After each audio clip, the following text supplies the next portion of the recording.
Ça dit quoi les frérots? J'espère que vous allez bien et on se retrouve aujourd'hui pour une nouvelle vidéo YouTube en cette fin d'année. Ça va être le moment de faire le 11 type de la saison et je vous ai concocté mon 11 type en 4-3-3. Donc j'ai dû faire des choix, j'ai mis des joueurs à leur position. Donc vous imaginez bien que pour le poste de numéro 9, j'ai dû réfléchir par rapport à trois joueurs, les trois meilleurs buteurs d'Europe, mais j'aime pas mettre des joueurs qui ne sont pas à leur position. Donc j'ai fait un 4-3-3 avec un ailier gauche, un ailier droit et un numéro 9. Donc c'est parti les frérots, on va commencer au poste de gardien de but. J'ai hésité entre deux gardiens, j'ai hésité entre Donnarumma et Thibaut Courtois et j'ai quand même envie de mettre Thibaut Courtois parce qu'en fait Thibaut Courtois, il fait une saison juste exceptionnelle avec le Real Madrid alors que son club c'est compliqué et le moins qu'on puisse dire c'est que si le Real arrive à peu près à tenir la baraque, à être dans le top 8 en Ligue des Champions et à être deuxième en Liga, pas trop loin du FC Barcelone, c'est en partie grâce à Thibaut Courtois qui sauve énormément de fois les fesses du Real Madrid.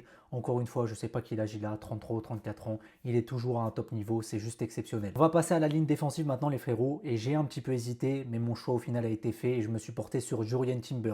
J'ai hésité avec Konrad Laimer qui fait une très grosse saison du côté du Bayern Munich, qui est très sous-coté joueur, mais Jurien Timber, la saison qu'il fait avec Arsenal, c'est trop fort. Déjà la saison dernière, quand il est revenu de sa blessure, il a été très bon. Et cette saison, il confirme, il monte en puissance. Un latéral archi complet qui est très solide sur l'aspect défensif. Ça, il n'y a rien à dire. Il est très bon dans les duels au sol et aérien. Et même maintenant, offensivement, il a une bonne palette. Alors, ça ne vaut pas, par exemple, un Achraf Hakimi ou un Malo Gusto, si je dois prendre un contre-exemple. Mais c'est quand même bien meilleur, je trouve, qu'un Jules Koundé la saison dernière, qui était très bon défensivement, mais offensivement, c'était assez limité. Jurien Timber est un peu entre les deux. C'est un latéral quand même qui apporte beaucoup, qui est bon techniquement, qui aime bien aussi de temps en temps revenir dans l'axe pour un petit peu organiser le jeu, se rajouter comme un milieu de terrain. Et franchement, il est très très bon du côté d'Arsenal cette saison. Il n'y a pas grand chose à dire. De toute façon, toute la ligne défensive d'Arsenal, j'aurais pu les mettre dans le 11 type, mais j'ai quand même dû faire des choix. Mais voilà, vraiment, Jurien Timber, moi, c'est un joueur que j'aime beaucoup. J'en parlais déjà la saison dernière. Et le fait qu'il confirme, qu'il soit bon, qu'il soit régulier sur le plan physique, qu'il n'y ait pas de blessure, je suis content pour lui. Pour la charnière centrale, côté droit, je commence avec Dayot Upamecano, les frérots. Pour moi, j'ai pas longtemps hésité. Il fait une première partie de saison juste exceptionnelle avec le Bayern. On peut même prendre en général son année 2025 qui est très très bonne. Et franchement, ça fait plaisir de voir un Upamecano comme ça, parce qu'on s'en rappelle, il y a encore 2 ans de ça, il était vivement critiqué. C'était un défenseur qui faisait quand même beaucoup d'erreurs d'inattention. Et bah ça, il a vraiment gommé depuis l'arrivée de Vincent Kompany. Il est à un niveau juste exceptionnel. Pour moi, c'est certainement le meilleur défenseur central du monde sur ce début de saison. Il est excellent, Dayo Upamecano, archi complet, très bon dans les duels, bon sens de l'anticipation, très bon à la relance, très à l'aise balle au pied. Il fait très peu d'erreurs. Franchement, il est exceptionnel. Et pour l'accompagner en centrale gauche, je choisis Gabriel, les frérots. Alors désolé mes frérots supporters du PSG, je ne mets pas Pacho qui fait un très bon début de saison. Mais si on regarde aussi le début de saison d'Arsenal, Gabriel est excellent. Et pour moi, c'est lui le meilleur défenseur d'Arsenal. Beaucoup de gens parlent de Saliba. Saliba est un très bon défenseur central, j'ai pas de problème avec ça. Mais le vrai meilleur défenseur d'Arsenal, c'est Gabriel. Et voilà, même si là il s'est blessé, c'est dommage pour Arsenal. On sent d'ailleurs son manque, hein. Il est vraiment très bon. Il a une sérénité défensive qui est assez exceptionnelle. En plus de ça, il apporte beaucoup offensivement sur les coups de pied arrêtés. Je crois qu'il a marqué 3 ou 4 buts sur le début de saison avec l'arme fatale d'Arsenal. Franchement, les gars, Gabriel, c'est exceptionnel. Et même toute son année 2025 est très bonne. Il y a eu des petits pépins physiques, mais à chaque fois qu'il est là, Arsenal est très souverain en défense. Et il sublime aussi son compère Saliba à côté de lui, qui est très bon. Mais pour moi, le vrai taulier de cette défense d'Arsenal, c'est Gabriel. Pour le poste de latéral gauche, pareil, j'ai pas trop longtemps hésité, hein. Je me suis directement penché sur Nuno Mendes. Alors, il y en a d'autres qui sont bons. On peut penser à Cucurella. J'aurais même pu potentiellement mettre Laimer sur le côté gauche. Mais franchement, les gars, Nuno Mendes, est-ce que j'ai besoin d'épiloguer?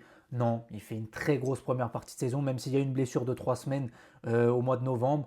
Mais franchement, les gars, il est trop fort. Offensivement, il apporte énormément. Je crois en termes de statistiques, c'est 4 buts et 5 passés sur le début de saison. On parle d'un latéral.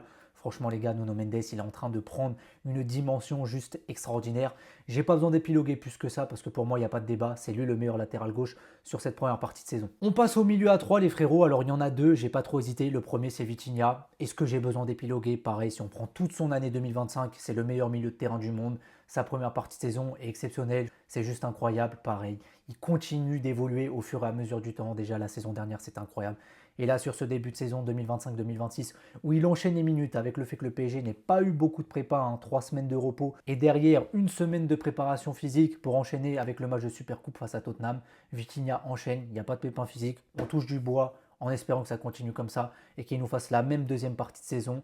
Franchement, les gars, c'est exceptionnel pour moi, il n'y a pas d'hésitation. Le deuxième milieu pour l'accompagner avec lui, je choisis Joshua Kimmich. Voilà, alors beaucoup de gens savent que Joshua Kimmich est un très bon joueur, mais le fait qu'il joue au Bayern Munich, on est en France, le Bayern n'est pas forcément énormément regardé, à part dans les gros matchs européens.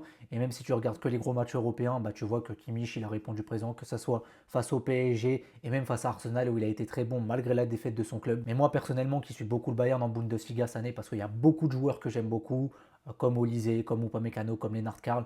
Kimmich, les gars, le début de saison qu'il fait, c'est assez exceptionnel. Il est très très bon. C'est le Kimmich expérimenté de 30 ans. Sa vision de jeu est juste exceptionnelle. Alors on est au fur et à mesure du temps sur un Kimmich qui a un petit peu moins de volume de jeu, mais dans son registre, un petit peu à la Toni Kroos sur les dernières années au Real Madrid, il est excellent. Playmaker, vision de jeu exceptionnelle, un jeu long incroyable, une très bonne qualité de frappe de loin, il tire très bien les coups de pied arrêtés. Franchement les gars, Kimmich c'est exceptionnel. Et ensuite, le troisième milieu pour accompagner Kimmich et Vitinha, je vous avoue, j'ai hésité entre trois joueurs. J'ai hésité entre Declan Rice, entre Pedri et entre Moses Caicedo. Et j'ai tranché et j'ai choisi Moses Caicedo, qui fait un début de saison exceptionnel avec Chelsea. Pareil, qui confirme sa très bonne année 2025. Alors, pourquoi j'ai pas mis Pedri? Tout simplement parce que Pedri, il a eu une petite blessure pendant un petit mois. Et le fait aussi que, par exemple, contre le Real Madrid, il est déçu et que contre le PSG, son équipe perd à la fin, même s'il fait une bonne première mi-temps. Voilà, après, ça reste un joueur magique. C'est ma sensibilité foot, Pedri, j'adore.